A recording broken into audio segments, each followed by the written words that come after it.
तर आपण ऐका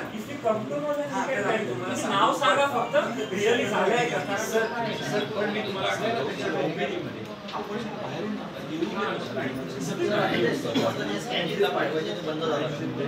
कोणता स्कॅन आपल्याकडे कोणता स्कॅन नाहीये सर. सर कसं आहे समजा पेट स्कॅन लागत असेल माझ्याकडे नाही, पण सिटी आणि MRI या ठाणे जिल्ह्याचा आणि उभ्या महाराष्ट्राच्या आरोग्य सेवेचं अत्यंत दुर्दैव आहे की महाराष्ट्रातील जनता ह्या आरोग्य सेवेमध्ये अक्षरशः होरपळून निघते.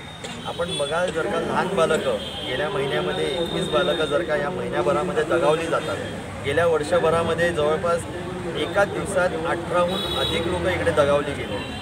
ह्याच गोष्टीसाठी आम्ही ह्या छत्रपती शिवाजी महाराज हॉस्पिटलला आलेलो की ज्यांचा उभ्या ठाणे जिल्ह्यातील लोकांचा ह्या हॉस्पिटलवरती विश्वास आहे. तिकडे अशी जर का सेवा मिळत असेल तर हे खूप दुःखदायी आहे.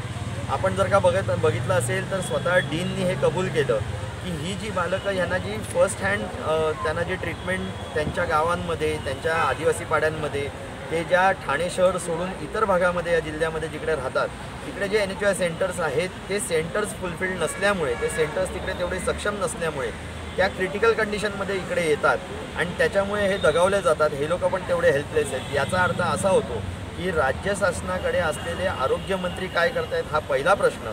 आणि जर का प्रत्येक जिल्ह्यामध्ये प्रत्येक आदिवासी पाड्यांमध्ये जर का हे मेडिकल सेंटर्स एवढे सक्षम नसतील तर ते सक्षम करण्याची जास्ती गरज आहे. सर एकीकडे बघितलं तर आता तुम्ही बोलल्याप्रमाणे वैद्यकीय जी सुविधा आहे ती अजून लोकांना मिळत नाही आहे. त्यामुळे हे सगळे मृत्यू होतात असं यामध्ये समजलं. याकडे सरकार दुर्लक्ष करतं असं वाटतं? 100% दुर्लक्ष करतं. करोडो रुपयांचं बजेट आपण जर का बघाल तर दरवेळेला ते पास होतं. पण हे पैसे जातात कुठे? जर का लोकांचा पैसा लोकांच्या हितासाठी वापरला नाही गेला, त्यांच्या बेसिक रिक्वायरमेंटचे जे म्हणजे आरोग्य आणि त्या आरोग्याकडे जर का दुर्लक्ष होत असेल राज्य शासनाकडनं ह्या महानगरपालिकेकडनं तर हे पैसे जातात कुठे, कोणाच्या खिशात जातात हे बघणं गरजेचं आहे. इथे असलेले स्कॅन सेंटर्स ते देखील PPP त्या तत्वांवरती चालतात. म्हणजे एखाद्याने कोणीतरी डोनेट केलेले आहेत त्याच्यामधनं हे लोक बजेटमध्ये तरतूद करतात महानगरपालिका. ह्याच्यापेक्षा ह्या हॉस्पिटल जे महानगरपालिकेच्या अखत्यारीत येतं त्यांनी जर का स्वतःच्या मशीन्स घेतल्या तर तो भार ह्या हॉस्पिटलवरती आणि ठाणे महानगरपालिकेवरती पडणार नाही.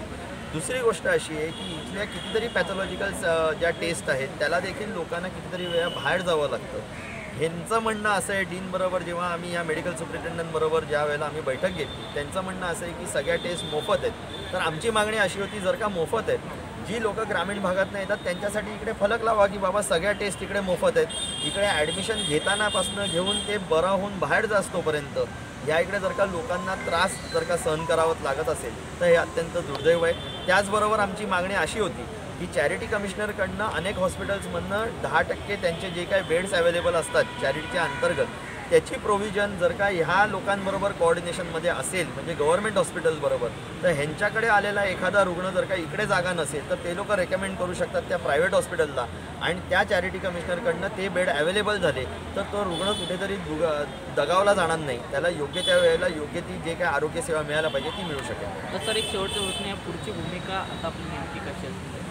मला असं वाटतं आम्ही काही डेडलाईन्स दिलेले आहेत. त्याचबरोबर आम्ही त्यांना काही गोष्टींवरती काम करायला सांगितलेलं आहे. आमची शिव आरोग्य सेना ज्यांनी हा विषय इकडे उपस्थित केला ज्यांनी ह्या सगळ्या गोष्टी आमच्या सगळ्यांच्या नजरेत आणून दिला आणि त्यांचा प्रयास असतो की प्रत्येक ठिकाणी लोकांचं आरोग्य चांगलं राहण्यासाठी त्यांचं स्वास्थ्य चांगलं राहण्यासाठी त्यांची धावपळ असते.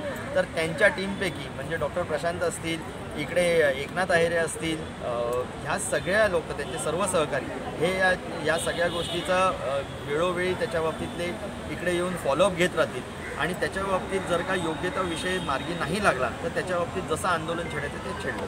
ठीक आहे.